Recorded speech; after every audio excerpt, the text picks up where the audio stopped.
Fala pessoal, tudo bom com vocês? Que Deus abençoe a vida de vocês.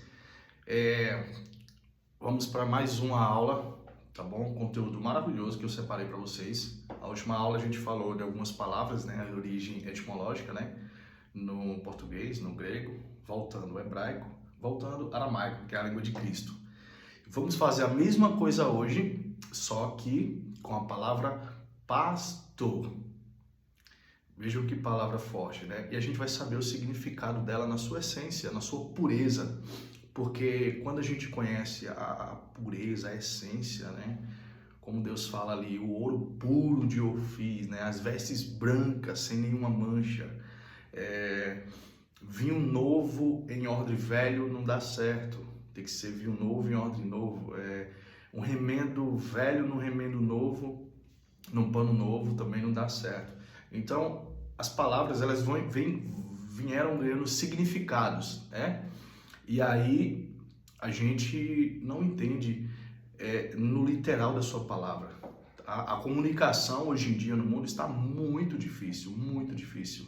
E o que está imperando hoje é a inteligência artificial. As pessoas não conseguem se comunicar, não conseguem se compreender, e aí vão buscar psicólogos, psicanalistas, psiquiatras, mentores, coach, é o que mais está em evidência. E vai para a inteligência artificial, que ajuda ali a decifrar aquelas palavras.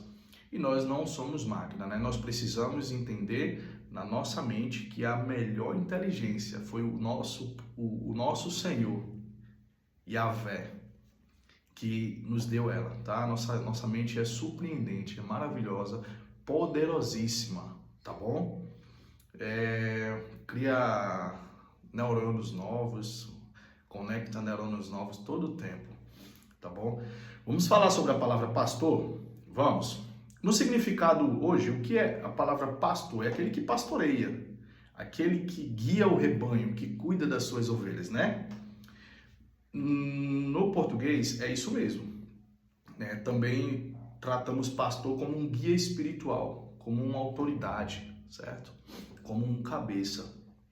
É aquele que vê além das ovelhas. É aquele que recebe visão diretamente de Deus. É o cabeça, certo? O pastor, ele tem a sua definição no espiritual e no original como um guia, certo? Cabeça, aquele que consegue ver e guiar o povo à paz, né? No grego, essa palavra pastor, ela tem uma expressão também de paz, né? Por isso que Jesus fala ali, eu sou o bom pastor, pastor que apacenta, aquele que pacifica. Você tá vendo? Mas não se enganem, tá? Não se deixem levar, porque o pastor, na sua definição, ele protege as ovelhas, ele defende as ovelhas das bestas feras, como os lobos, todo tipo de animal, de besta fera, que vier tentar se alimentar ali daquele rebanho, tá? O pastor, ele segurava um gancho, né? Um gancho redondo ali, né? Parecido com o dos faraós de antigamente. E esse gancho, ele servia como um cajado, certo? Um cajado. Ele servia quando a ovelha caía no buraco, ele aparava a ovelha por aqui, certo? E tirava ela do buraco. E o rei Davi era pastor. E ele falou que matou duas bestas feras, o leão e o urso. Só para você ter uma ideia do papel do pastor. Antigamente, os pastores tinham nesse cajado, que era um gancho, uma ponta afiada. Ele tirava assim, virava uma ponta afiada. Outros nem tirava, já era uma ponta afiada no final. Por quê? Quando a besta fera vinha, o pastor defendia a ovelha e expulsava aquela besta fera ali, protegendo a ovelha. Na sua definição também, o que é que o pastor fazia? Ele ia buscar a ovelha que tinha se perdido, deixava as outras no aprisco, ele guiava as águas tranquilas, como está no Salmo 23, exatamente, né? Ele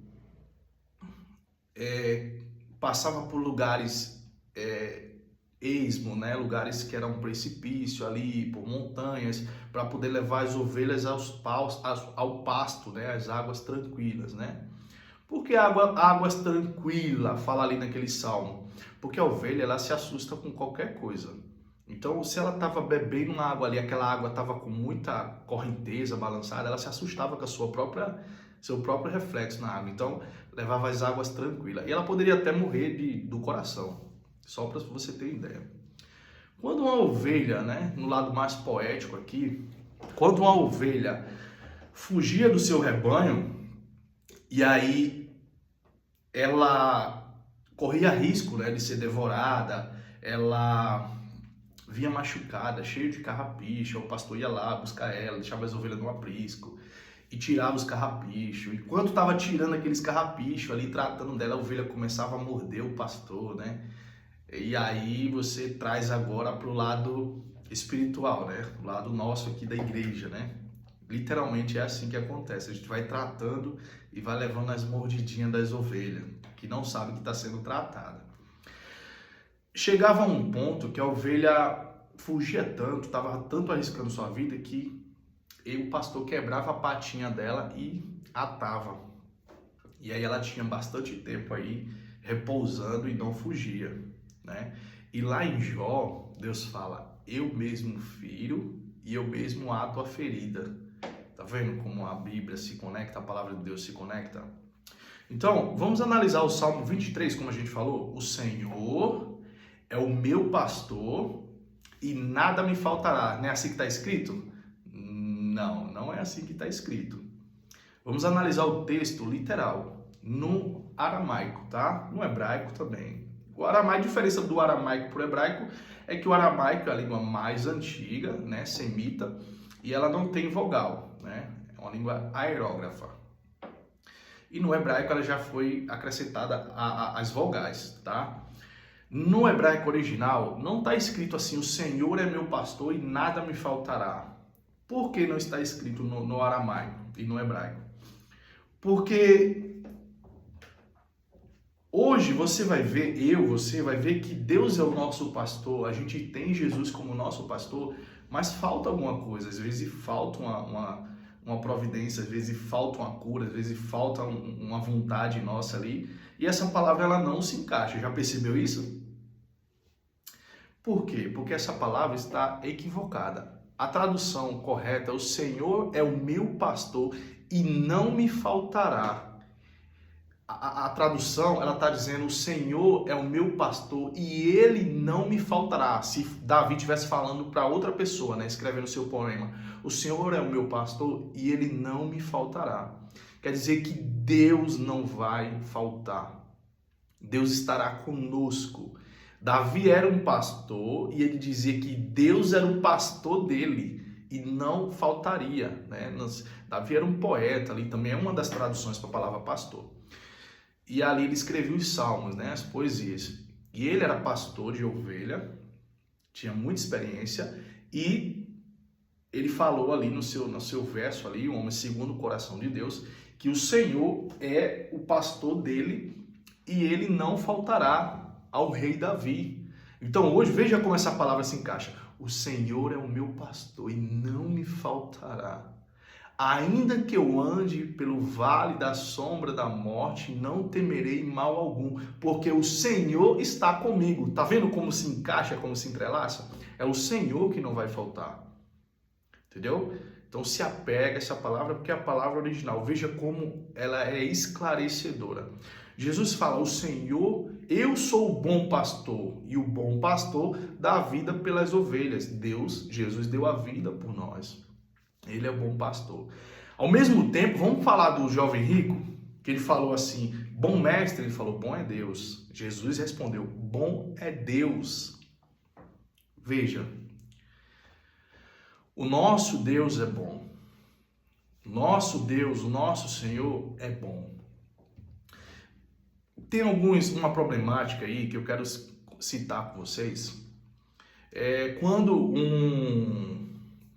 alguém fala assim, não, mas pastor só existe um, que é o nosso Senhor Jesus. Tá, ele é o bom pastor, ele é o nosso pastor, o Senhor é o nosso pastor, mas espera aí, Davi era pastor de ovelha também. E se tornou rei, né? Rei de Israel, guia espiritual, sacerdote. Davi também era sacerdote também. Jesus, quando fala... Quem usa muito essa expressão é a igreja CCB, a congregação cristã. Lá eles não têm pastores, têm anciões, né? Tempo ali de Jefté, povo de Gileade. E o que acontece? Essa mensagem está equivocada, é uma discussão muito ampla aí no meio dos teólogos, dos cristãos, de que não existe o pastor hoje como figura. Eu, por exemplo, sou pastor, pastor Douglas é o pastor da igreja, está com autoridade, está com direção, está com visão espiritual aberta para guiar e para mostrar, né, tentar direcionar ali de uma forma que as pessoas consigam ir para um caminho correto, tá? Coisa que a gente não consegue explicar em palavras, é visão espiritual e direção de Deus, o próprio Deus.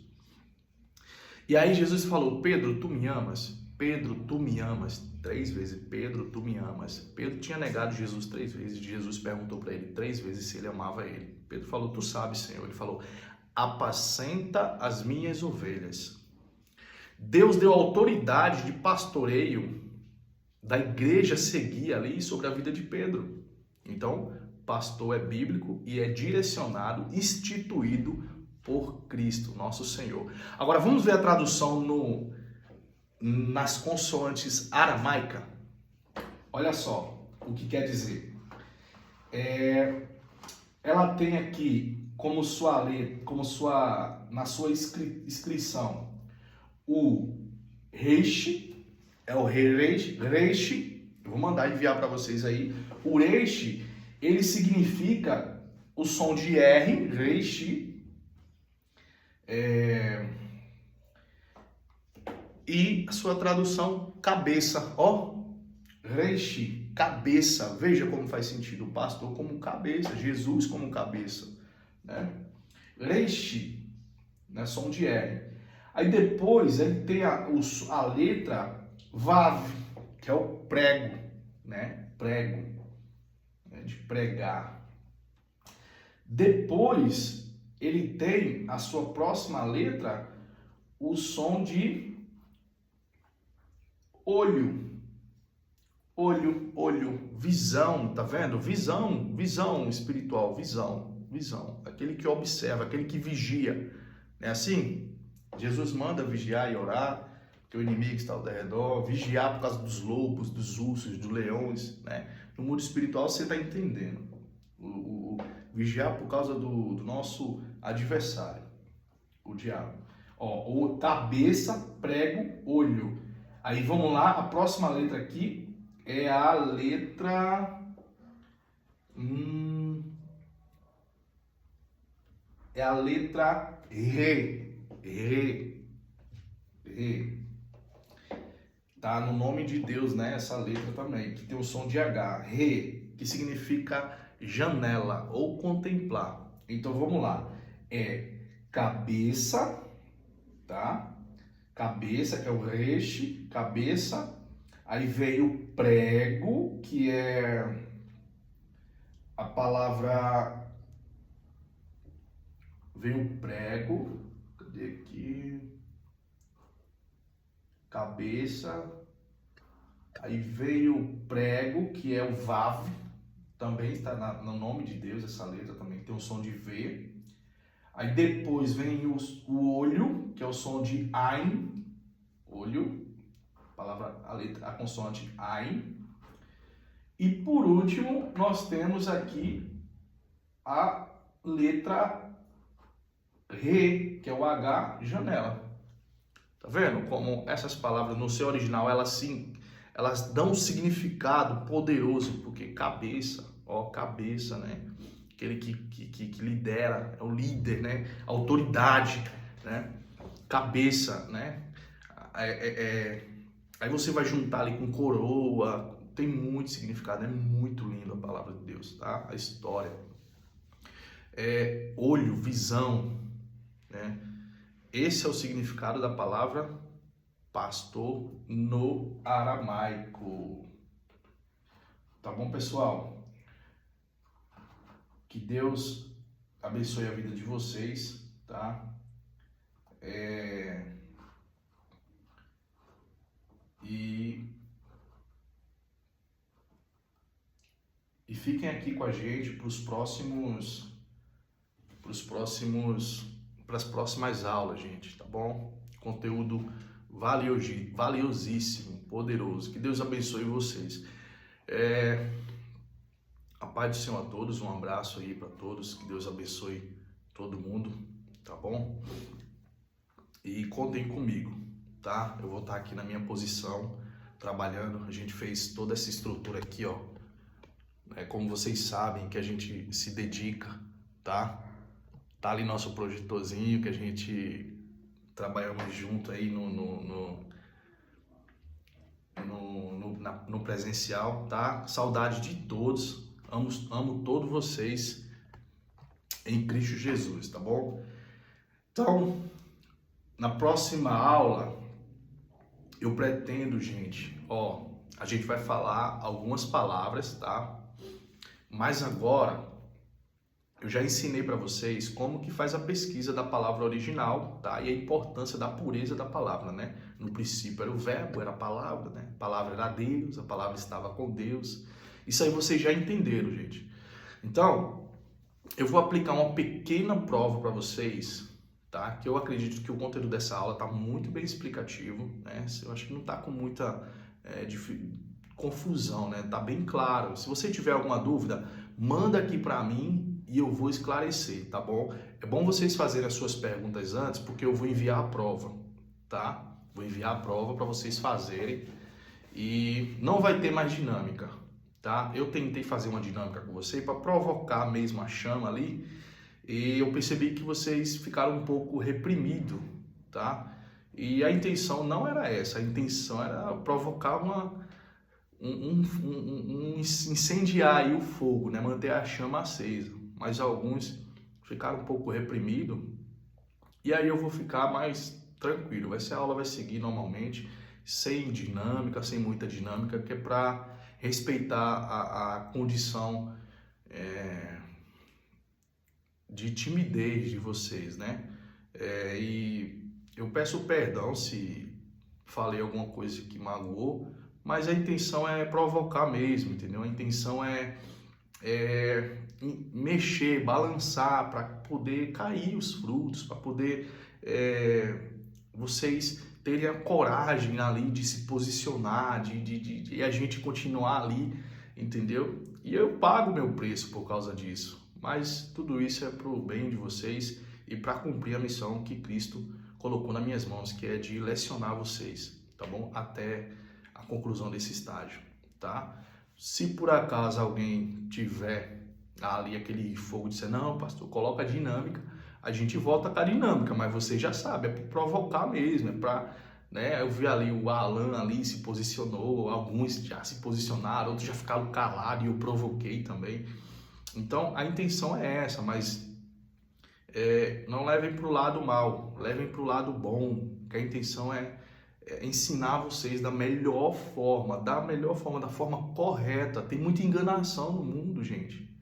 Muita confusão, muita enganação. Eu, pastor Douglas, a gente tá com visão para ensinar para você, direcionar no caminho certo, entendeu? Alguns não vão concordar com as coisas, com o que a gente está falando, mas é a verdade. Vocês viram aí que a gente fez algumas dinâmicas presencial e alguns se emocionaram, né, por causa das suas causas, pessoal. Mas o nosso papel é falar a verdade, o nosso papel é mostrar realmente Cristo, que é a verdade. Fora disso, o pastor que agrada a todo mundo, o líder que agrada a todo mundo, esse não é líder. O líder, ele vai ser o tempo todo agredido, espionado, vigiado, atacado. Esse é o verdadeiro líder, esse é o verdadeiro servo que anda com Deus. O que agrada a todo mundo, que fala tudo que você quer. Ah, não é assim mesmo. Pode fazer isso, pode fazer aquilo. Ah, não tem nada demais. Ah, tá liberado. Ah, eu concordo com você. Esse não é o líder verdadeiro. O pastor, o líder verdadeiro, ele se posiciona, independente se vão gostar ou não. Ele faz aquilo que Deus mandou fazer, gente. Tá bom? Que Deus abençoe vocês. Alguns saíram, né, falaram comigo, outros não falaram. Mas eu respeito e quero dizer que eu amo todos, né? A gente conviveu e está convivendo aí. Peguei um carinho por todos, tá bom? E eu vou continuar aqui. Espero que vocês trabalhem junto comigo, tá bom? Deus abençoe a vida de vocês.